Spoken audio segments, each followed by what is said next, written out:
Everybody, thanks for watching again, and welcome to yet another video on my 87 L9000.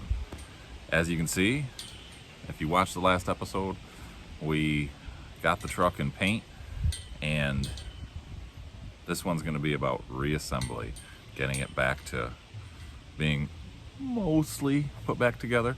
We've got to do that because I've got to hook up to that thing in less than a week and head for Florida.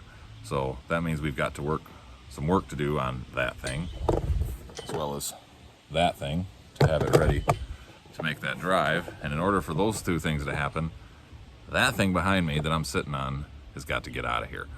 The Loadstar's got to get back in the barn, and this has got to get kicked out across the street. So let's get to some reassembly.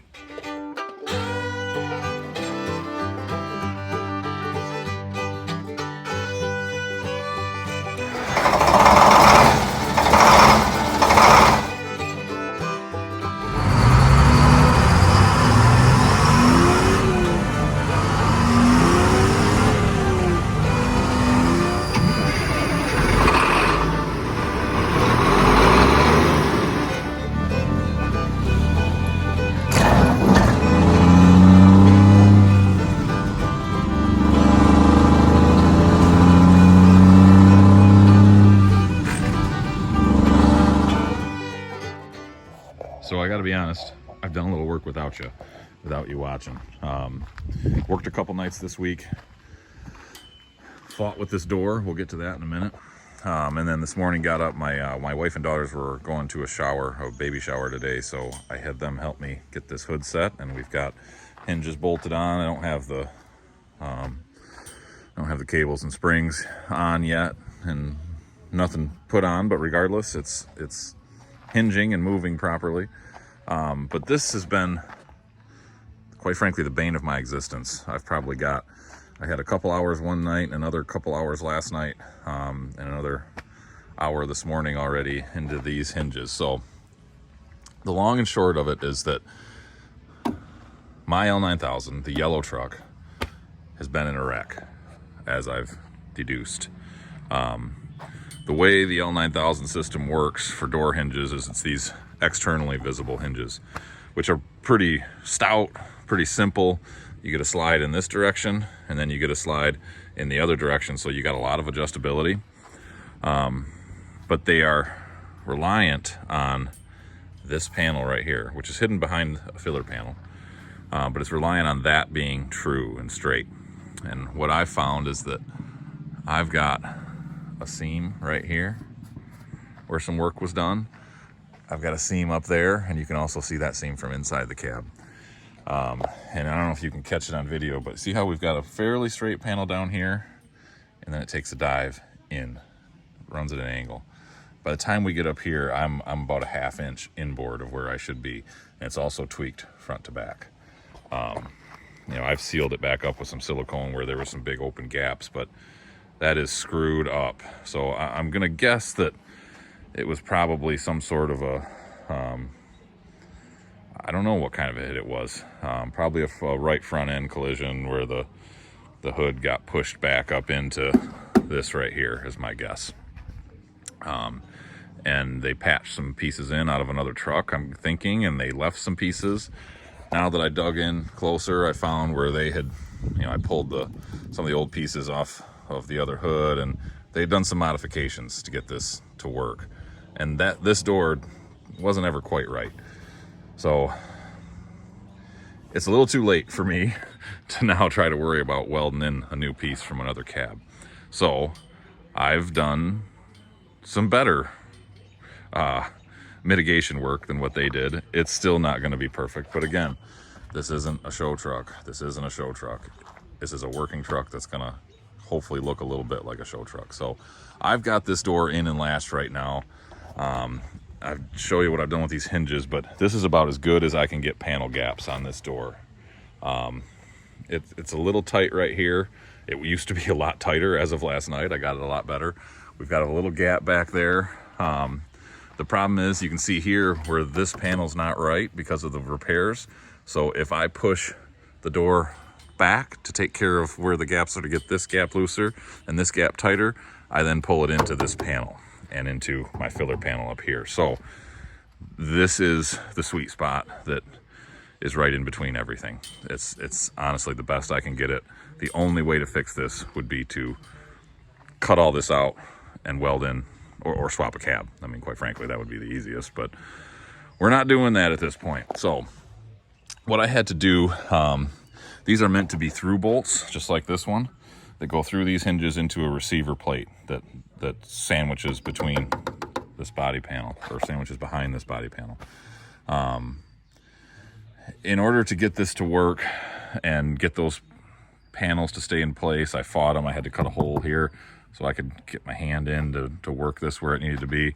I instead pre-threaded bolts into those receivers.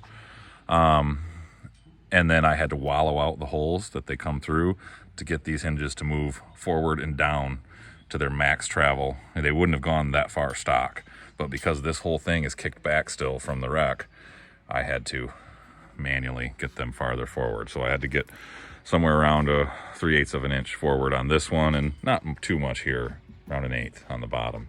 The bottom's close, it's not bad. Then, if you can see in there, you see how I've got a gap from the hinge to this panel, which shows you how far off it is. So I've got some washers, some big thick steel washers stacked there, and a nut and a washer here on the two forward ones. And that's given me, like I say, the best of both worlds. It's pulled me in. I'm a little too far in right here, but I'm a little too far out here. This is my compromise.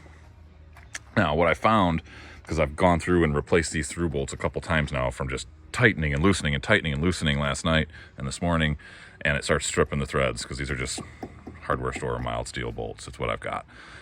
So I don't trust them long term. So you can see where I've taken my a deburring tool that I can get in there, and I've cleaned the hinges as well as that steel clean. So you can guess what I'm going to do now is I'm going to take some flat stock and weld it at a roughly a 45, and I'm going to support these so that we're not relying totally on these bolts, because I don't trust them long term. So that's where we stand right now. Other than that, it's close. You can see on this side, I bolted in my lower filler panel, my light panel down there, so that looks sweet. I love that I kept it. I debated on painting that the charcoal color. Really glad I kept it black. I like the contrast. So I'm big on contrast, and I like seeing working parts of a truck. I like them being dressed up and neat, but I feel like this truck is a great combination of those two different schools of thought when you build a custom truck. So I'm going to get after doing this. I'll bring you back once we've got that all fixed, and those bolts probably have to get cut down a little bit, and the filler panel back on, and we'll get the hood cables on so that we can close the hood and you can see what she looks like. And then we're going to start working on the little stuff like marker lights that I've got in, and air horns. We got to get that roof all sealed up. We got to get glass back in this window, door handles on, all that good stuff. So I'm going to skip over all that boringness, and I'll bring you back once I've got a good chunk of that stuff put back together, and you can see what she looks like.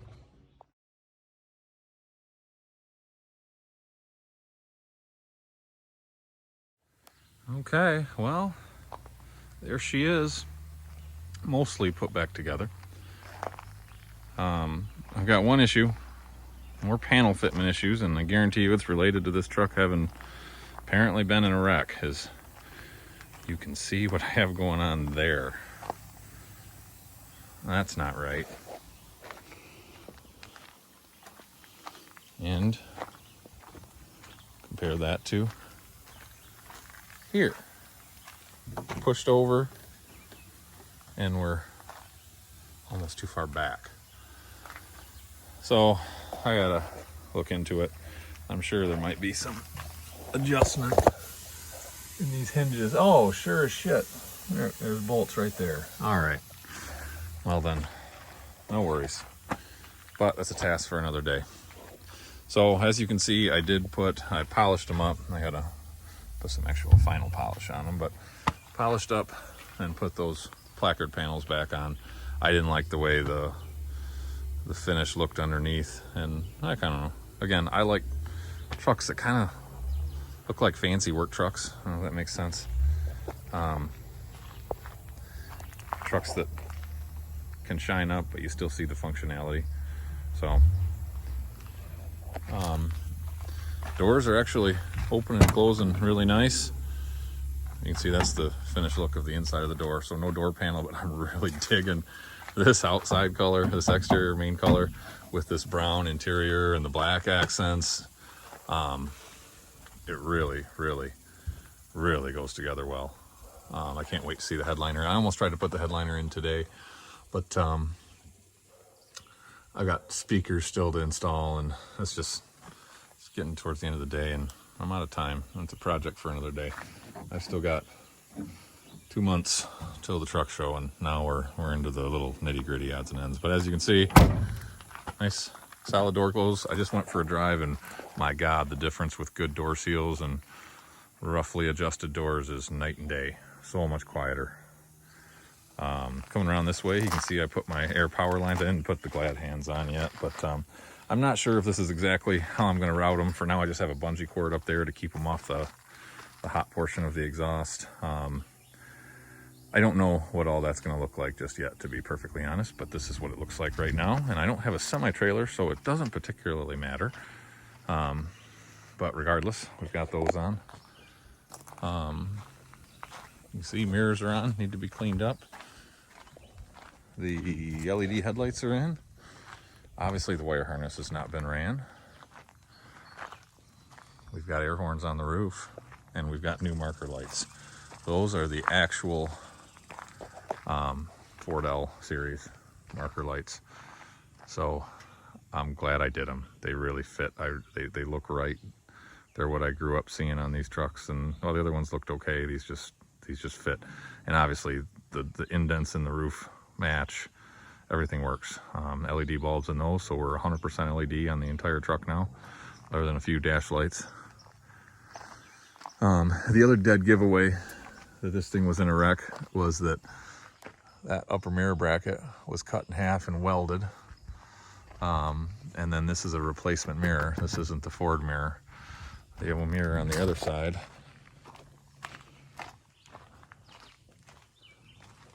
Says Ford. I did notice too on the old hood assembly, it's red underneath. The whole rest of the truck was like a royal blue before it went yellow. And that hood is royal blue underneath the yellow and then red underneath that. So it tells me that the company that had this truck,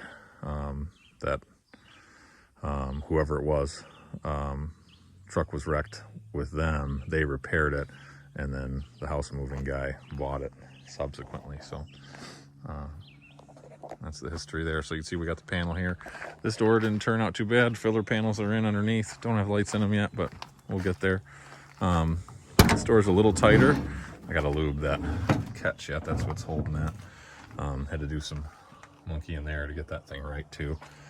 You see again, nice shot of that brown and the granite crystal, really, with the aluminum accents, and boy, it really pops. Floor fits perfect. Everything just looks really right. But we get a good close on that door too. So I'm going to close the video with going for a drive. I know you guys always, well, at least some of you always appreciate that, and at the end of it you'll get to hear how those 28-inch air horns sound, and they sound good. So much better than the old ones. And guys, I gotta tell you, I'm really, really pleased with how this truck has turned out from its start. The day I brought it home and it was sitting right about here, and that was 7.5 months ago, to today. It's a big difference. Truck's back alive again. So a few more little odds and ends I got to round up. Not much. I got to get a license plate bracket made or ordered for the front bumper. Gotta do some polishing here and there. We gotta adjust that hood, and then I gotta order some hood latches. I'm missing one. I've got one good aluminum one. I don't think I'm gonna put the aluminum ones back on. There was a later rubber style that I think I'm gonna use instead, because I just think it's the right accent color, and less prone to breaking. So, but like I say, we're in the home stretch here. just some little bitties I can tinker away at, and you know, we got a few more lights to wire up. We got some mud flaps to get on the front, some cleaning and some washing and some polishing. But overall, this thing is past the last big hurdle, which was obviously paint. And man, look at that color just shining. You can see that it's a hint of brown and charcoal gray, and in the right light, almost a hint of purple to it. And you can see it there. Man, and it just, you can see the flake in it. At least I can. I don't know if you guys can, but good Lord, I gotta tell you, I'm happy with that color. So, again, thanks everybody for watching, and I hope you enjoy the drive here coming up. You guys take care.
Bye.